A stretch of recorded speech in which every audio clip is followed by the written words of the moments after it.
আসসালামু আলাইকুম। আশা করছি যে যেখান থেকে দেখছেন সকলে মঙ্গলমতো আছেন। আম্মুর সারাবেলার পাকের ঘরে সকলকে আমন্ত্রণ জানাচ্ছি। তো এই তো এখানে বেশ খানিকটা চিকেন বেস্ট পিস কেটে কিমা করে নিয়েছি, আর পেঁয়াজ, ধনিয়া পাতা, কাঁচামরিচ সব নিয়েছি। আর এখানে ময়দার একটা ডো তৈরি করে নিয়েছি, যেটা হালকা একটু ইস্ট দিয়ে মেখে রেখে দিয়েছি। তো এই তো চিকেন, কাঁচামরিচ, পেঁয়াজ, ধনিয়া পাতা সব একসাথে করে নিলাম। এখানে 1 টেবিল চা চামচ আদাও আমি কুচি করে রেখেছি, সাথে দিয়ে দিলাম একটা ডিম। এখন এর সাথে একটু সয়া সস অ্যাড করে নিব, 1 টেবিল চা চামচ। একে একে সব মশলাগুলো, গুঁড়া মশলাগুলো এর সাথে অ্যাড করে দিব। প্রথমে দিয়ে দিলাম 1 চা চামচ লবণ। লবণটা আপনারা একটু দেখে নেবেন, কারণ সয়া সস অ্যাড করেছি। আর দিয়ে দিলাম হলুদ গুঁড়া 1/2 চা চামচ। আপনারা যদি হলুদ গুঁড়াটা স্কিপ করতে চান করতে পারেন, তবে হলুদ গুঁড়ার কারণে কালারটা খুব সুন্দর আসে। এখানে দিয়ে দিচ্ছি মরিচের গুঁড়া 1 টেবিল চা চামচ। একটু দিয়ে দিলাম বিরিয়ানি মশলা 1/2 চা চামচ। বিরিয়ানি মশলা না থাকলে দেওয়ার দরকার নেই, তবে থাকলে এটার টেস্টটা একটু অন্যরকম আসে, যেটা খুবই মজাদার। সব সহকারে একটু হাত দিয়ে মেখে পুরটা তৈরি করে রেখে দিব। আজকে সিদ্ধ করা চিকেন না, একবারে কাঁচা চিকেন দিয়েই করে নিলাম। খুবই সহজ করে দেখিয়ে দিচ্ছি, এবং এই রেসিপিটা খেতে মানে খুবই মজার। তো আজকে ইফতারিতে আমাদের ভাজা পোড়া কিছুই থাকছে না, থাকবে শরবত 2-3 ধরনের, আর কিছু ফ্রুটস, আর এই একটা আইটেম যেখানে আটা, ময়দা, বাটার কিংবা চিকেন সব কিছুই থাকছে, পেঁয়াজ, পরিমাণ মতো তেল, মানে যেটা আমাদের শরীরের জন্য যথেষ্ট।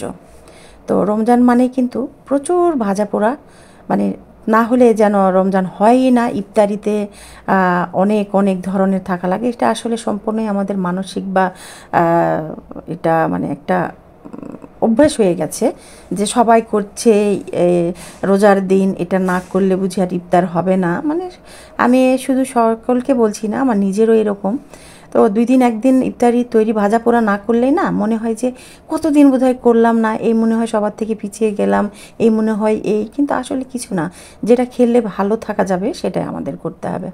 তা আজকে এই আইটেমটা আমাদের ঘরে সবাই পছন্দ করে, এই জন্য এই চিকেনটা দিয়ে এই যে খুব বাটার দিয়েছি 2 টেবিল চা চামচ দিয়ে আমি এই আটাটা কিন্তু ভালো করে মেখে নিলাম। আপনারা এখানে ইস্ট দিলেও দিতে পারেন, না দিলেও না দিতে পারেন, কোনো সমস্যা নেই। যদি ইস্টটা দেন তাহলে একবারে ব্রেডের মতো ফুলে যাবে। ইনস্ট্যান্ট ইস্ট যেটা আপনার 20 মিনিটের মধ্যেই ফুলে যায়, 15 মিনিটের মধ্যে ফুলে যায়, দিতে পারেন। আমি এখানে দিয়েছি খুবই সামান্য পরিমাণে, না বললেও চলে।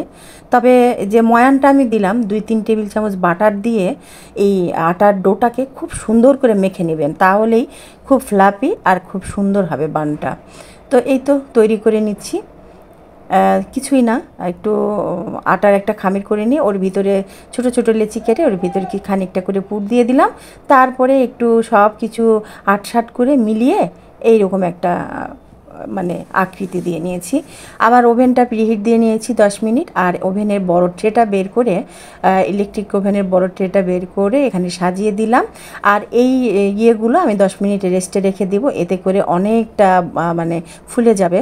আর বন বলেন, বাটার বলেন, যে মানে বাটার বন বলেন আর ব্রেড বলেন, এই ধরনের বেক করা জিনিসগুলো আগে কিন্তু 10-15-20 মিনিট একটু রেস্টে রাখতে হয়, এতে ফলটা ভালো আসে।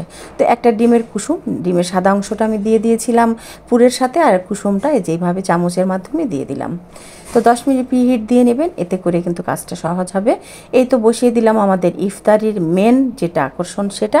এরপরে হাতের কাজগুলো সেরে নেব আর শরবত তৈরি করে নেব। তারপরে এই তো 20-25 মিনিটের মধ্যে আমার এই চিকেন বানগুলো রেডি হয়ে যাবে, যেটা খেতেও খুব মজার।